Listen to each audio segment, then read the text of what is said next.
Now, from WYDC TV, this is Big Fox News at 10. We begin tonight in Elmira, where a legal battle is underway over what some call religious freedom and others call frivolous. An Elmira photographer is suing the state of New York to not be forced to serve same-sex couples as clients for their weddings. Big Fox's Matt Kleindens breaks down the issue and hears from both sides.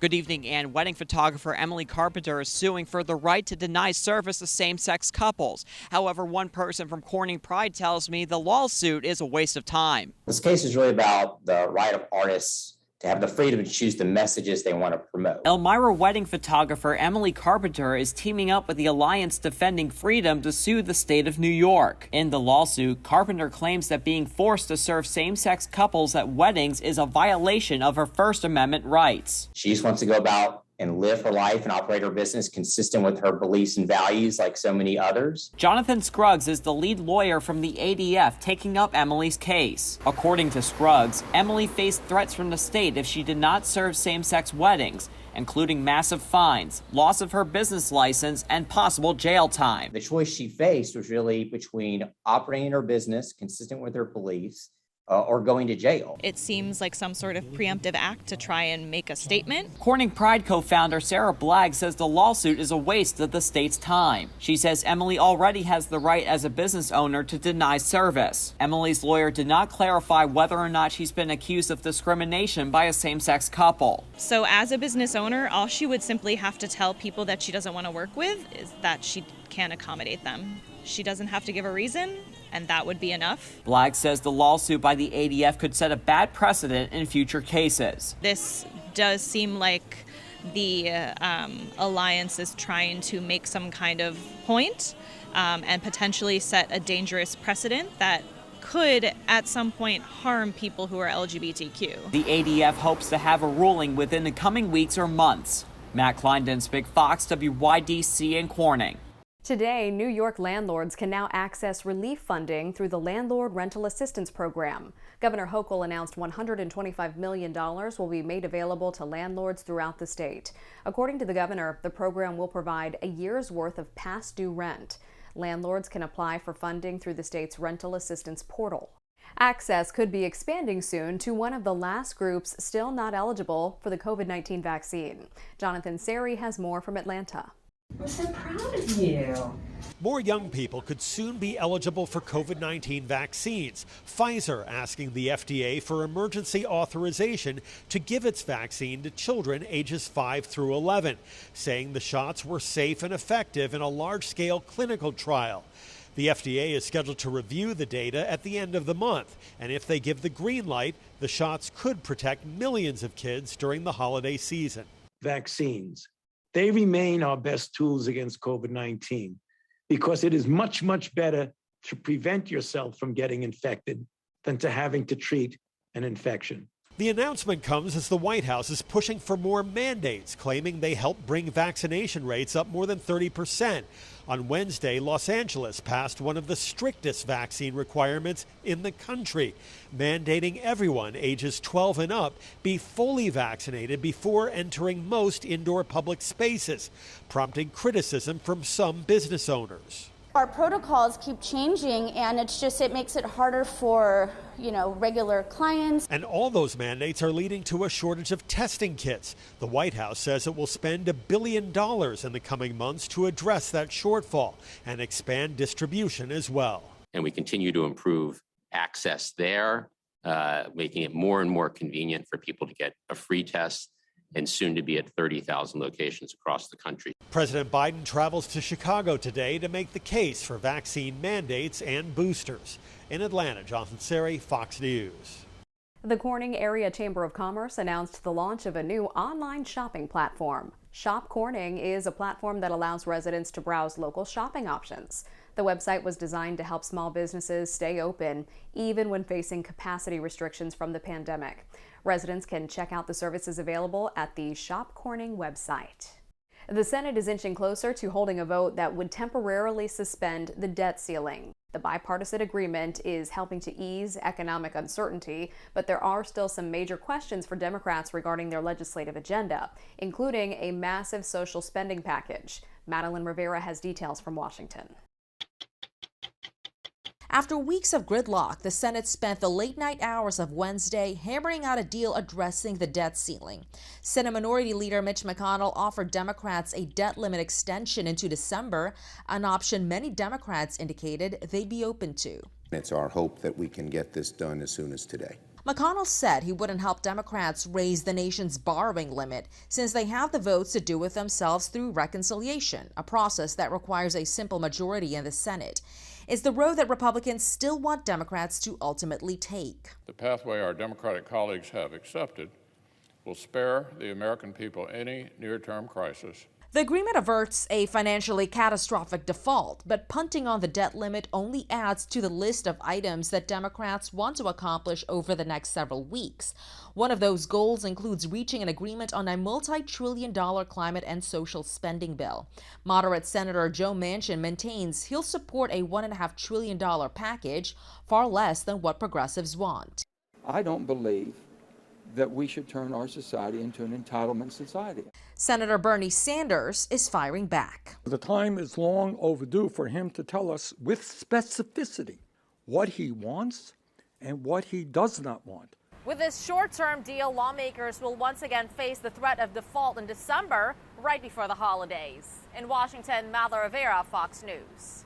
Planned Parenthood says Texas's latest abortion law has led to an 80% decrease in the number of patients that it sees across the Lone Star State. They say it's leading many women to drive across state borders to receive medical treatments, but that could be coming to an end. Casey Stiegel is in Dallas with the latest. Millions of children lose their right to life every year. An end to one of the nation's most restrictive abortion laws could be in sight. A federal judge is ordering Texas to temporarily suspend its ban on abortions, calling it, quote, an offensive deprivation of constitutional rights. We're going back and erasing all the progress that we've made. The law has been in effect since September 1st, banning abortions as soon as a heartbeat is detected, which medical experts say is around 6 weeks after conception.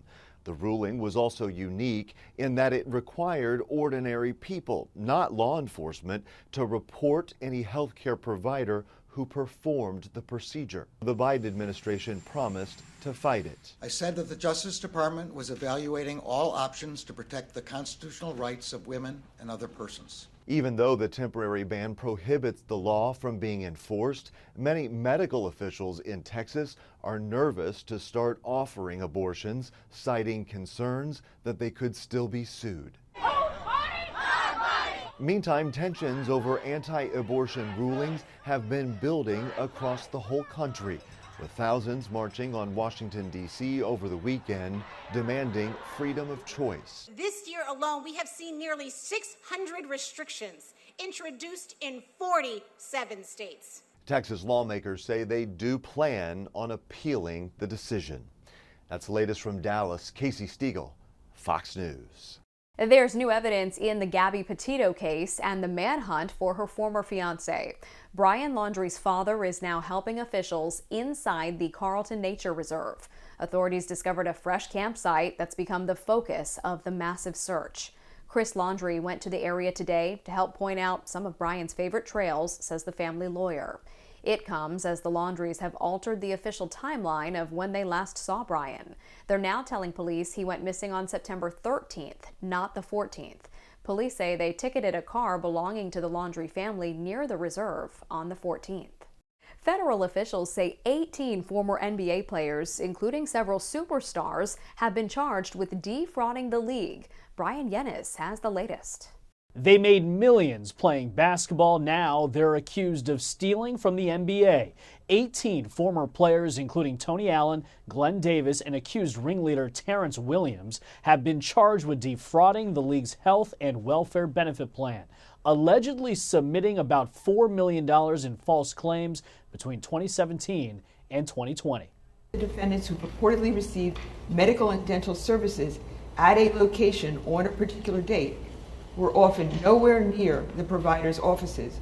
Officials say it was a textbook insurance fraud scheme. The players allegedly submitted fake reimbursement claims for medical and dental services to the NBA. They never received those services, but ended up getting about $2.5 million in proceeds from the benefit plan. The scheme, which lasted for about 3 years, inflicts a significant loss to the healthcare industry, something we take very seriously.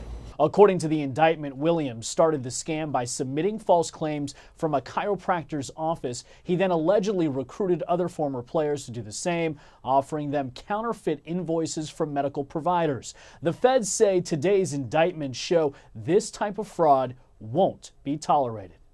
My office and our law enforcement partners will apply our resources to expose healthcare fraud and to hold accountable those engaged in illegal conduct. The only non-player charged with being part of the scam was Desiree Allen, the wife of former six-time all-defensive team member Tony Allen. In New York, Brian Yennis, Fox News. Still ahead tonight, one artist is honoring women battling breast cancer through her one-of-a-kind art. She would put lipstick on before all of her chemo treatments, and it made her feel so much better.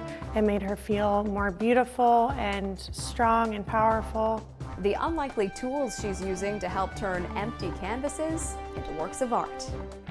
Here's your local stock market update from Big Fox.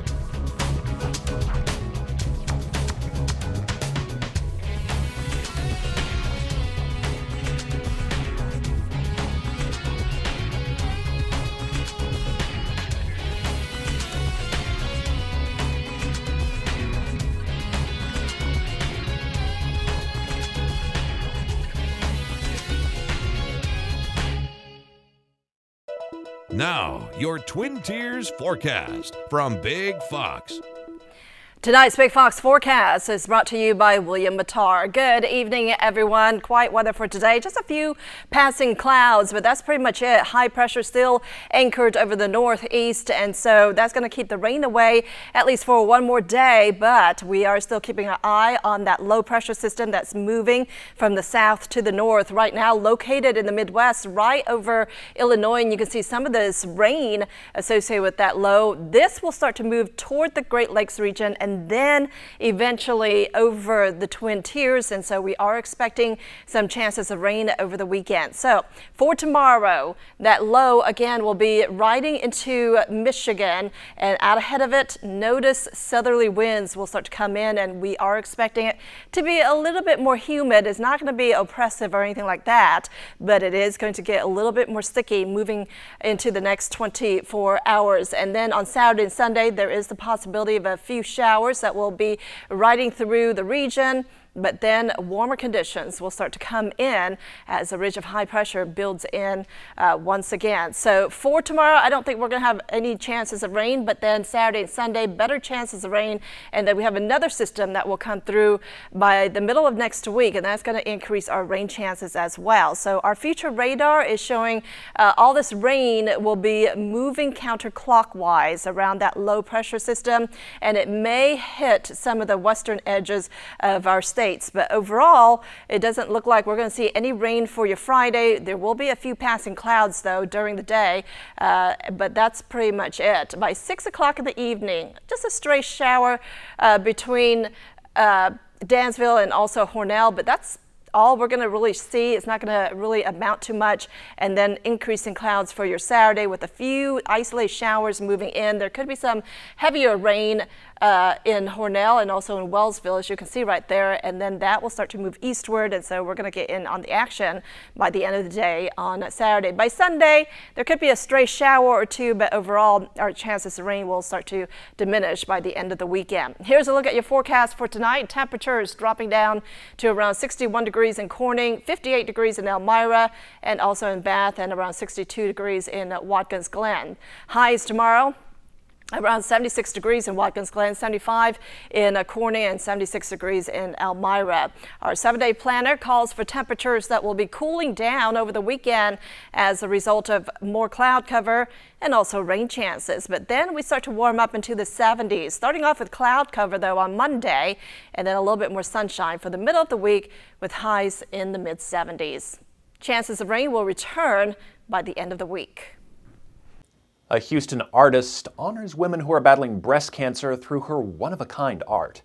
She uses lipstick donated by those touched by the disease to bring her works to life. Marcelino Benito has the story.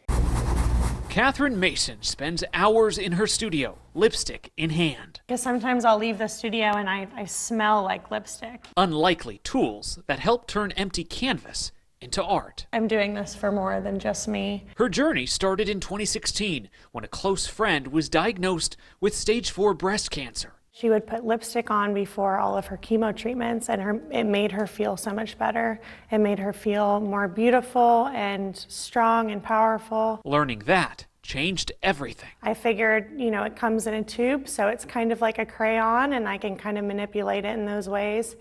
And I wanted to challenge myself. She started her lipstick series to help support women who battled and are battling breast cancer. There's been lots of tears in my studio. First, focusing on the female body, then florals. I hope that they see beauty in the pieces.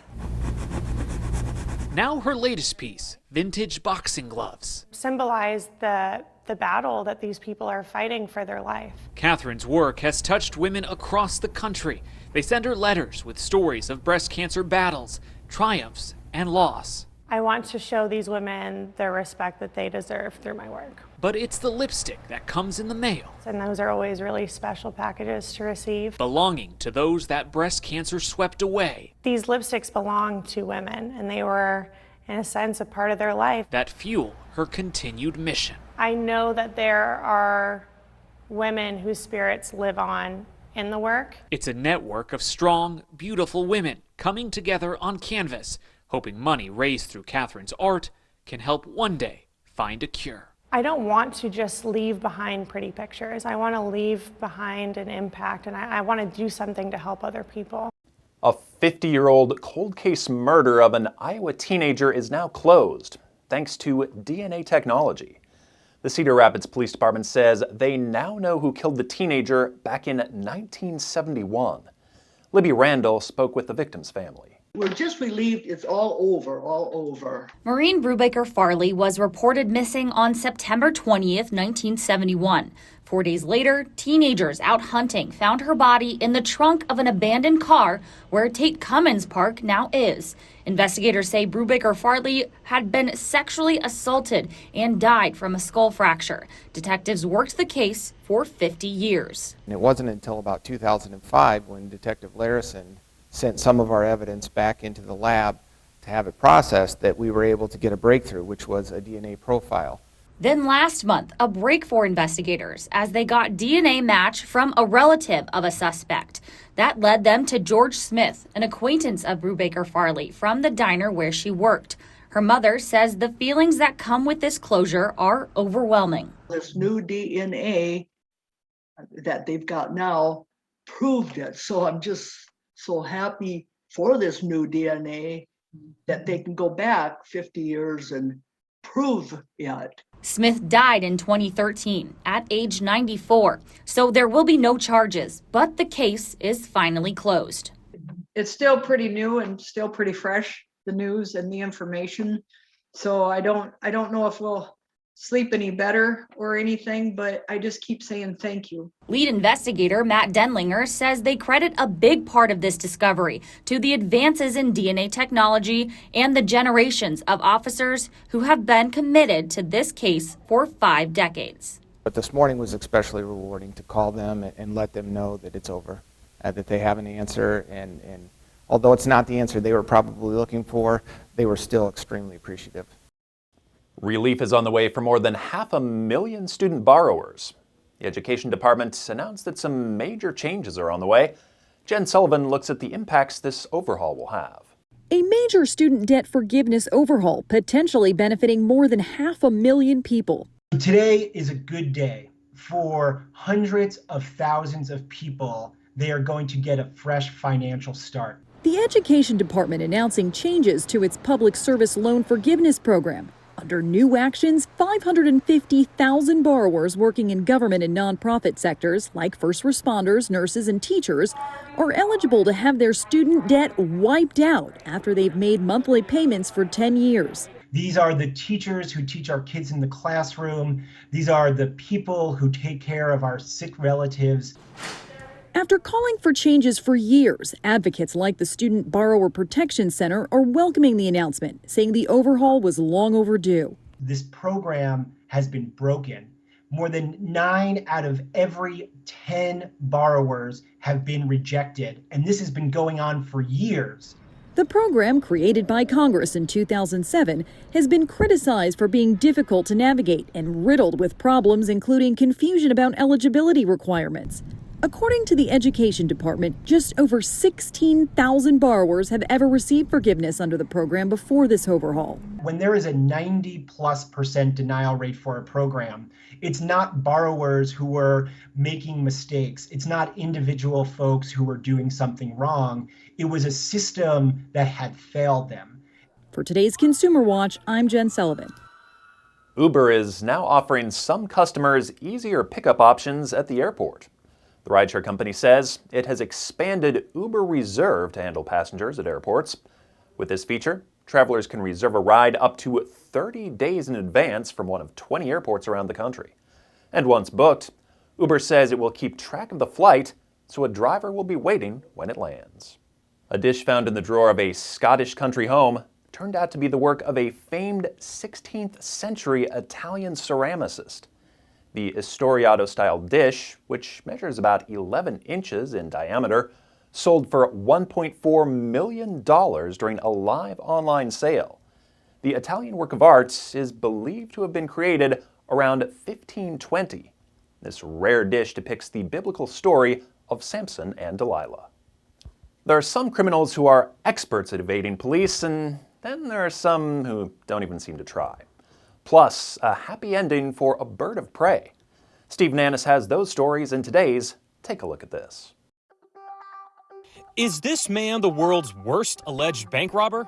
Police say Jason Bradley entered a bank in Lombard, Illinois Tuesday wearing only a blue face mask, no gloves or hat. And after allegedly passing a note to the teller and flashing what appeared to be a bomb strapped to his chest, authorities say he sped away with the cash in, get this, his own car registered to his home address. Police say the bandit then texted his wife a photo of the traceable bills. So it's no surprise that cops easily located and arrested him. Oh, and that bomb? Police say they were actually just fireworks wrapped in duct tape. Bradley is now in federal custody charged with bank robbery. And according to the Chicago Tribune, his attorney had no comment at a court appearance. Maybe he should have just taken pointers from this guy. John Ruffo has been on the run for 23 years after failing to show up to serve his 17-and-a-half-year prison sentence for bank fraud. Now, the U.S. Marshals Service says they need help identifying a man sitting right behind home plate at a Dodgers game that resembles the fugitive. The Marshals Service got a tip that Ruffo was at the August 5th, 2016 game against the Red Sox. I guess if you stole $350 million, you wouldn't want to sit in the nosebleed section either. And finally, file this under law enforcement win. A great horned owl was stuck in some plastic on the side of the interstate until Idaho state troopers came to the rescue, getting the bird out of harm's way until animal experts arrived and safely released the owl. For Take a Look at This, I'm Steve Nannis. We want to leave you with a smile tonight. A shop in Maine has a new item that is very old, an estimated 65-million-year-old dinosaur egg. The Rock and Art Shop features a variety of fossils and pieces of natural history. The owner says she doesn't know what species of dinosaur the egg is, but says it came from Mongolia. Owner Amanda Son says she hasn't decided if she will sell it or keep it for the collection. She says part of the reason she opened her store was to give people in Bangor the chance to see something like this egg. Thanks so much for joining us tonight. We'll see you tomorrow.